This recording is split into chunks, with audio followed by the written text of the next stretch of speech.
Hey guys! Welcome to the adventure. So we're going to continue on with the topic about setting yourself up for success. And we've been talking about it, about how near misses and different things could happen. And so we figured we'd deep dive to talk about what do you do when you're put in that scenario and there is a near miss. And we've had a good many followers that this has happened to. And yes, it's happened to us. We didn't catch it on video, so there's going to be some videos, so make sure you watch the whole thing of some scenarios and kind of what we would recommend to handle it best. The best way you can protect yourself is know what's going on around you, and really the only tool you have to do that is your mirrors and your eyeballs in front of you. So not only check the lower part of your mirrors to see what's beside you, but check the top part of your mirrors as well and look farther back behind. I had a couple people that were racing, probably doing 150 miles an hour. I don't really know. They were hauling, but they were going fast enough that the police were probably a mile and a half behind them, and the police never caught them. So there's idiots out there that don't care about you or your safety, so it's totally up to you to protect yourself. Yeah, and so one of our followers, similar situation, they had seen that it was happening behind them, and it was two motorcycles versus a car, street racing, and they saw that it was happening, so they started to get out of it and held their lane. They were in the middle lane, and luckily they did, you know, handle it correctly, because a minivan merged over, the car hit the van, and a motorcycle went into the wall, and yeah, it was crazy for them. And so how did they handle it? You know, of course, they stay in their lane. You can see they handle it like a professional. But then after the fact, they called a friend and talked about it. They got back right in the truck. They kept on driving and pushed through that. Get back on that horse and keep on riding. That's right. Another one of our followers, it was ahead of them, like you're saying, watch ahead of them. And so I know we've all experienced that, where you see an impaired driver possibly, or somebody reaching for stuff, and you think, oh, did they only swerve one time, or are they going to keep swerving? So they thought that the driver in the car was only going to swerve one time, that they had maintained their lane, and they started to pass it, and then they realized they could not see the car anymore. Well, that's because the car was getting closer and closer to them, and then all of a sudden that car hit their truck, and then they saw the car ricochet off to the shoulder. So they slowed down, got over to the shoulder, the car was in front of them, and that's when they hit the record button on their ELD and their in-cab camera, so that way they could record it. It did capture the driver's tag and things like that, because they get out, they go to check on the driver's passed out. So it was drunk. an impaired driver. They could smell the alcohol. They go back to the truck to then call the police, and at that time that driver took off, gone. And so how did they do, what did they do to protect themselves? One, you know, they called the cops. Well, the first thing he did was take a picture of the license plate and the vehicle, because they took off. If he wouldn't have done that, then they wouldn't have had any idea who it was. So yeah. Quick thinking on his part. The police, and they got a police report, and at the time, because it was a hit and run, like, they weren't able to do a whole lot, so it did take about a week to come up with the report and track down through that tag and car description. And so fast forward, that person has been identified that hit them, has 6 charges facing them, and they are able to get their truck fixed and things like that. But other things that they did is then immediately call their safety department, so that way safety could freeze that video footage from their end, and so that way when the report's made and everything comes down to it, it's not coming back on them from the safety saying, why didn't you let us know this situation happened?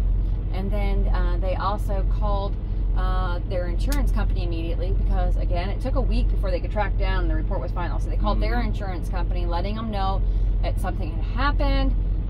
That way, if they never tracked down that driver, then it was already well aware, and they sent that footage to their insurance agent. And then ultimately, after the driver had been on the shoulder for a while, you know, they were calmed down a little bit, collected themselves, and they got right back in that truck and they drove. And that honestly is so important. You got to get back up. You got to go drive. If not, your psyche will psych you out. I had an instance in Florida last week, and a car came over from the third lane to get off in the exit right in front of me, and police officer was right behind him, and I thought, oh yeah, he's gonna get him. No, he was just being a an unsafe driver as well. And that happened, right? And so scenarios are going to happen. And so that's why we constantly have been talking about, I don't know, for a good while now, about setting yourself up. Are you eating well? Are you sleeping well? Are you needing to do some like deep breathing exercise so you calm down? Do you need to get out and walk because walking will slow the mind? And you know, all of these things for us, like we're believers, so we have our faith. And so all of these things, when these scenarios happen, allow your mind to be sharper and act more reasonable, logical, think through it. And so that definitely helps. Another driver I want to give an example of is they were stopped in traffic in an accident, and they were hitting their rear. And so that one played out far worse than these other two scenarios that, you know, or these other scenarios we're talking about. And there was a fatality involved. Yeah, most likely. And he had, if a vehicle has to get towed from the scene, or somebody has to ride away in an ambulance, you have to go get drug tested. Yeah. So just take care of yourself, keep yourself clean, and you know, you always got to be on the lookout. Yeah. And so how did he handle that then, having to get drug tested and knowing that there was a possible fatality? Well, he chose to never get positive confirmation whether there was a fatality or not a fatality, because he just didn't think he could mentally endure that and then keep trucking. So he decided to err on the side of, well, maybe, maybe not. And then he also did all of these other things we talked about, the safety department, the recording. Another thing we're going to suggest is that you take that footage and take it externally, take it home, put it on a computer, make sure you have it stored on a hard drive somewhere else outside of your truck, so that something, if whatever happened to your truck and you need that footage, you have it available to you. And when something like that happens, even though it's not your fault, it still doesn't keep your mind from thinking, you know, what could I have done differently? My hazard lights were on, they didn't see stop traffic.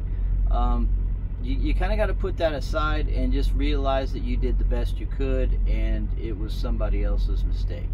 Yeah, so what helped give him confidence is he rewatched his footage from the in-cab so he could watch his own actions, so he could have confidence in the actions that he took. And that really gave him confidence. And so after that drug testing happened, he actually did call us in the midst of that situation, because he just didn't know how to handle it. And so we suggested that he go drive just a short distance to another truck stop so he could get back in that truck and drive, and then finish off his load, and then go home for a few days. And just honestly, like a few days, if you decompress. Can, yeah, if you can, not much more than a week, and just try to get back into life. But you guys need to be able to slow down. The last thing I'm going to suggest is, after any event like that, get a good meal, feed your soul, and then go to sleep, and really reset your mind and your body. And that's going to serve you far best out of all of it on how you can get back up and not feel intimidated while you're behind the wheel. And so I hope this has helped you guys. Close calls are going to happen, near misses are going to happen, and you might even be involved in an accident. And we want you to be aware that they have up to 2 years to come back and potentially sue you in this accident on all different levels. If you follow the news and you've watched some of our videos, you know that we have talked about this. Warner is under one of these kind of lawsuits. We call them nuclear lawsuits now because the decisions are so astronomically huge. Yeah, it's insane. Like, it really truly is insane. But if you are doing the things you need to do, you're sleeping well, you're exercising, you're eating well, you're getting out and you're walking, and you have proof that this is what you do regularly, it builds your case, whether it's before the accident or after the accident. Like, you're building your case, and that's what, with our driver, with the last scenario, with that possible fatality, he just continues to do his diligence. He's a very, very, very safe driver. And so he knows that he doesn't have near as much to worry about, because safety is his thing. And so you guys, yeah, stay safe out there and enjoy the adventures. Bye.